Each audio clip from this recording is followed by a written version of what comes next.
Hello guys, welcome back to SWS Boxing. Delighted to get on the channel. Joshua Wahab, he's 23 wins with 2 defeats with 16 wins by knockout. And yes, pleasure getting you on, mate. It's my pleasure. It's my pleasure. It's my pleasure. Shout out to the viewers, and shout out to everyone all over the world. My name is Wahab Oluwaseun Joshua, aka Shonzi the World's Machine. And it's my pleasure, having you guys here today. And yeah, before we get into, to talk about a bit of your fights you've had, talk about how you got into the sport of boxing. Yeah. Actually, I get into the sport of boxing, when I was young, growing up. You know, boxing is not an easy sport. It's a tough sport. And whilst growing up, I was a stubborn kid. So, and I don't like people to cheat me or to bully me. So I decided to learn boxing, to defend myself. But whilst growing up, I had the passion, and I had the zeal, to take it as a profession. So that's how I'm here today. Yeah, of course. And you made your debut in 2014 against Yeah, Mark O'Keen. yeah, That was your debut. It was his debut as well, and you stopped him in the 5th round. Talk about your debut. That was in 2014. yes. In 2014, I tried to I did my debut. He's a strong opponent, but like, with the help and I decided to stop him. And that was my first fight by knockout. 100%. And then yeah, moving on, a couple of fights after that, or after your debut. I think it was in Mm, your 7th fight where you boxed for the West yeah, African Boxing Union title and you won that yes. in round 5. Talk about that fight when you won your Um, first belt. my first bout, it was a blessing and it was a good fight. Having that West African Union title, around my waist, I was so happy. I was so happy. You know, when you are doing something and you are progressing with it, it will give you more courage. So winning that title as a West African champion back then, that I will go far in boxing.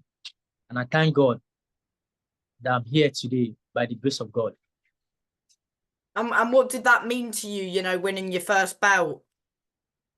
It means a lot to me. It means that all my hard work and my dedication and everything, it means that it pays off because not everybody will get that opportunity back then. But winning that my first title around my waist, and I know that no, then one day I'll win a world title by the grace of Almighty Allah, by the hard work and dedication. And I thank God today that like with the hard work and prayer, I'm here today. Mm-hmm. Yeah, and talking about one of your fights in 2017, you beat a lad called Abraham Osin Bonsu. You beat him by split decision and you became Ghana Boxing Authority champion. Yes. That was 2016 when I fight Abraham Bonsu. That was a very tough fight. That was a very, very, very tough fight because you know, he has the experience more than me. He has challenged for the African title before coming for the national title then. So stepping up to fight Abraham Bonsu is a big challenge for me. But with my hard work and dedication day by day, I could be able to defeat him. And if you can check, the fight was very close, and I got it by split decision. And that motivates me a lot. And that makes me the national champion back then. And ever since then, winning that title, I've defended back to back with crack boxers, with those people that are my level then, to defend it is a big deal for me. And I thank God that with God, I can be able to move forward to Mm-hmm. defeat those opponents. Yes. Um, you've also fought Sini Shawali. You defeated him in the fifth round. You knocked him out in the fifth. You dropped him in the first, and you picked up the WBO Africa super featherweight title. Yes, yes. Is Yeah, that that the was belt in your picture there? yeah, yeah. That was the bet. That was the bet, and the bet. That's the bet. That's the bet. That's the bet. That was in I think that was in 2021. Yeah, 2021. Yeah. Yeah. Mark Schwarzenegger is a very good boxer. He's undefeated. He's undefeated and he's a strong boxer. But like I said, hard work and dedication, day by day. I can be able to defeat him to become the African champion. Those boxers, they are good boxers. They are strong boxers. But see, with the hard work, I can be able to defeat and pick up the African title. And ever since then, I've been defending the title. And up till now, I'm the current WBO African champion with the help of Almighty Allah. Yeah, 100% that, mate. Another fight we can talk about is your fight when you fought Liam Dillon in London at York Hall Bethnal Green. It wasn't your night, but you lost on majority decision. Talk a bit about that fight and what a fight it was. Liam Dillon fight was a good fight. As you can see, both of us coming to that fight as undefeated. And I did my best for the fight, although I didn't have a great camp because the fight was supposed to happen in June and they postponed the fight. So all of a sudden, they just called me back. They're like, I have to fight because the Queen died on the 9th of September. So after the Queen death, Dillon was supposed to fight on that night. But because of the Queen's death, so they postponed Dillon fight. Dillon was supposed to defend his British super featherweight title. So because of that fight, Dillon could not defend the title, and the fight was cancelled. And Dillon just called my people that we have to fight for the Commonwealth Eliminator. So when they called me for the fight, 2 weeks notice, and I said, okay, no problem. Then I go into that fight, and I did my best. I fought so hard. I believe I won that fight, but the judges, one judges called it 1-1-11 to 1-1-17, and I feel like that's bad. But I took it like that because I don't want to give any excuses, and that's how they gave him to the homeboy, Dillon, for the majority decision. So that's how I lost the fight. Did you feel like you was robbed that night? I felt like I won the fight. I felt like I won the fight, but I don't want to blame anybody. I don't want to blame the judges. I don't want to blame no one. They see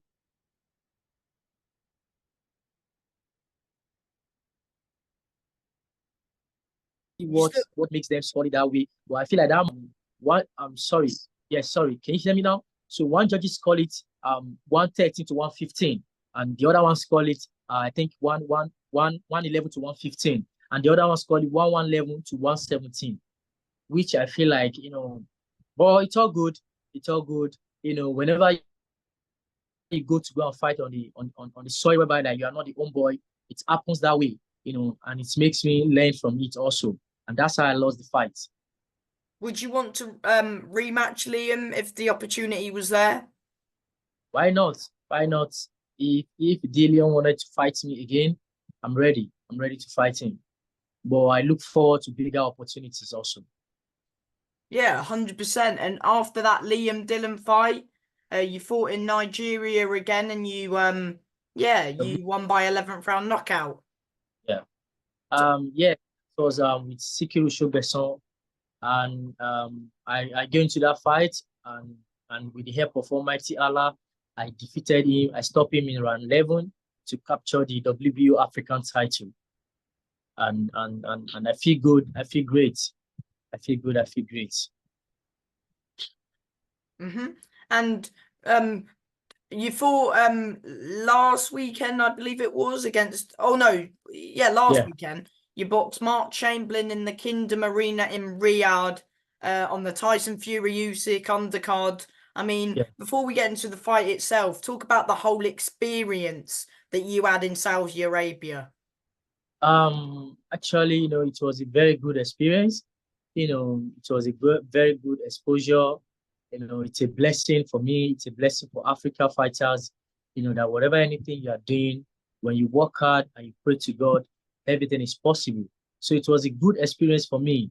Getting to that platform is not an easy. It is God, not my power. For God to give me that opportunity, I thank God, and I thank God that, like, I went there, I meet people, I get the exposure, and the experience was so awesome. It was amazing. I learned things. I learned things that most African boxers did not even learn. So I learned it from there, and I meet people, I meet legends. That motivates me a lot. That, like, I should keep working hard. That one day I will also be celebrated. I mean, you met Ryan Garcia as well, didn't you, over there? Yes, I met Ryan Garcia. It was the best feelings. It was more amazing feeling meeting Ryan Garcia. A lot of dignitaries. A lot of champs that I met.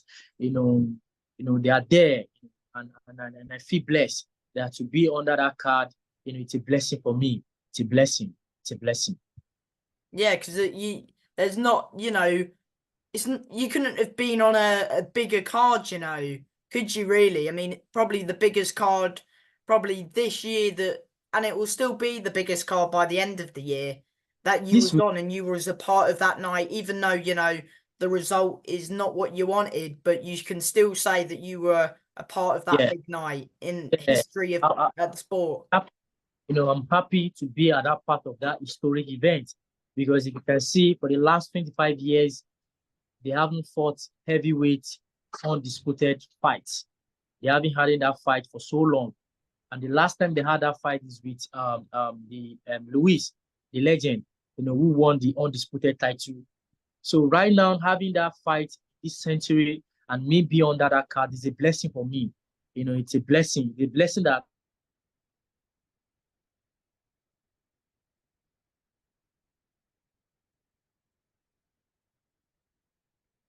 Are you still there? Oh, we've lost connection.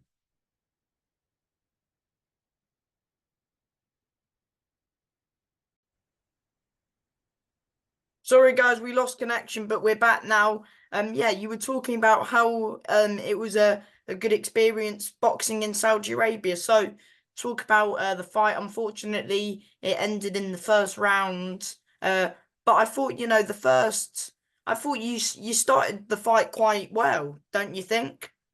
Yeah, yes. I did. I started well, starting off the fight, I take my time and all that. But, got caught with a shot, which I go down the first round, and I came back up. But I think maybe I didn't recover very well before the second knockdown. But the weight difference is there. The weight difference, because he's bigger than me on the weight. Even on the official weighing, I was weighing more below than him. So, and the recovery and everything, the advantage is there. So I believe it's a lesson, and I've learned the lesson. I don't want to blame anybody. I don't want to take any excuses. I've learned my lesson, and I'll go back, and go back to drawing board, and do the correction and come back stronger by the special grace of Almighty Allah.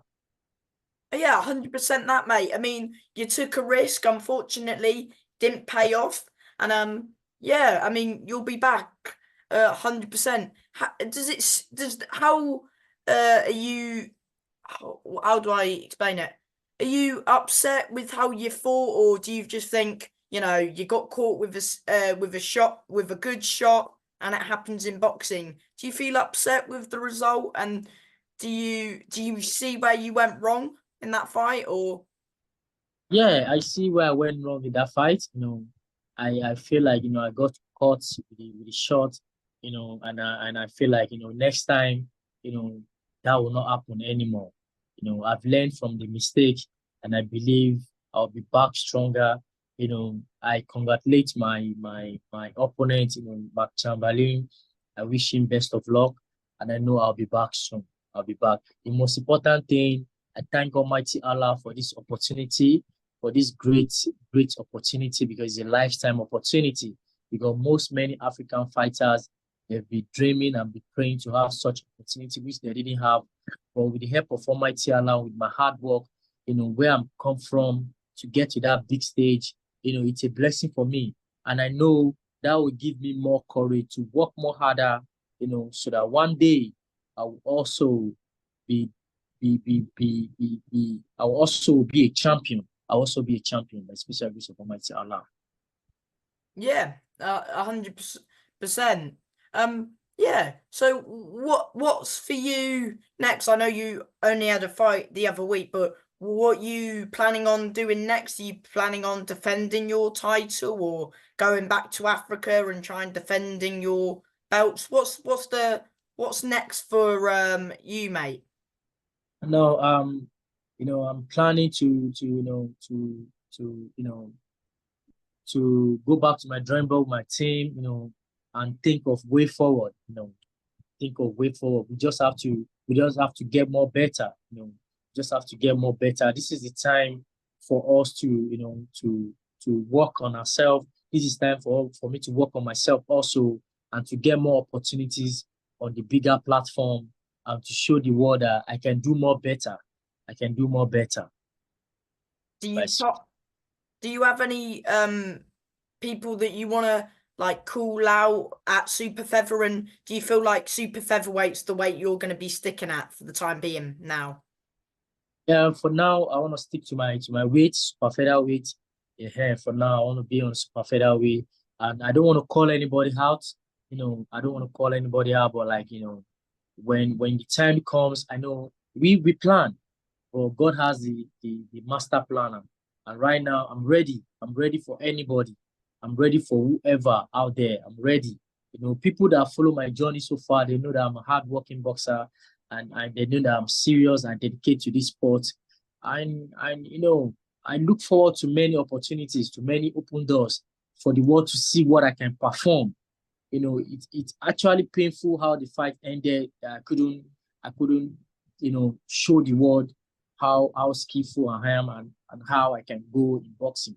But it is, we thank God I'm alive, because many boxers go through that kind of punches and they couldn't make it alive. But I thank God today that I'm alive, and I know by His grace that God will give me the opportunity to be on that stage. I know I will have bigger opportunities that I'll be able to show the world, and the world will celebrate me as a world champion, inshallah. And where did your nickname come from? Shonzi the world machine. It inspired me, and I got the name by myself because growing up from a background whereby like you have to change the whole story, you have to change the whole thing. You have to work hard. You have to know that like I want to change this thing. I want to be great. I want people to celebrate me. I want to be successful. I want to be wealthy.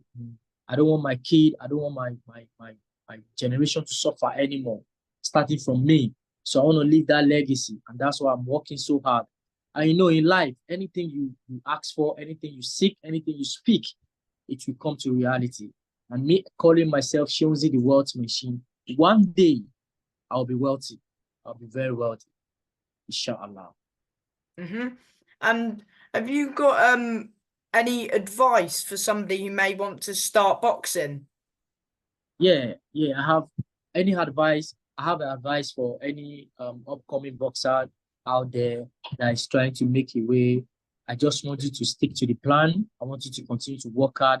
And when you work hard, pray hard, always know that it's only God that can give you that victory. And it's only God that can give you that lifetime opportunity. And it's only God that can take you to the top. Nobody can do it for you. It's only God. So when you work hard and pray hard, everything is possible. Nothing is impossible. Just stick to the plan. People will say a lot of things. Don't listen to them. Stay focused. Be humble. Be loyal. Pray to God. And with God, all things are possible. Trust me, the sky is the starting point. That's my advice. And yes, Joshua, before I let you go, mate, do you want to thank whether that's your manager, your trainers, your fans back home, anyone at all? I just want to thank all my African brothers and sisters. I want to thank all my fans all over the world. I want to thank people watching. I want to thank you guys for your continued support. I want to thank you guys for everything that you guys have been doing in boxing. You know, I want you guys to keep supporting me. I want you guys to follow me on my social media platform at Sheunzi Wahab on Instagram and at Sheunzi Wahab on Facebook and Twitter, Uluwaseun Joshua 10 on Twitter. So I want you guys to follow me, to keep on supporting me. I'm ready for any opportunities. I'm ready for anybody who want to sponsor me, who want to support me. I'm just a kid from Africa who is trying to make a way, who is trying to make things for himself. So, and I believe there are people out there who look for boxer that is serious. I'm very serious and dedicated to my sport. So please, I want you guys to support your boy Wahab, aka Sheunzi the World Machine. Yes, mate, 100%. And from me, mate, thank you for your time. And yeah, unlucky last weekend, but you'll be back, mate. Thank you for your time. Thank you. God bless you. Thank you. And you, mate. Bye. Thank you.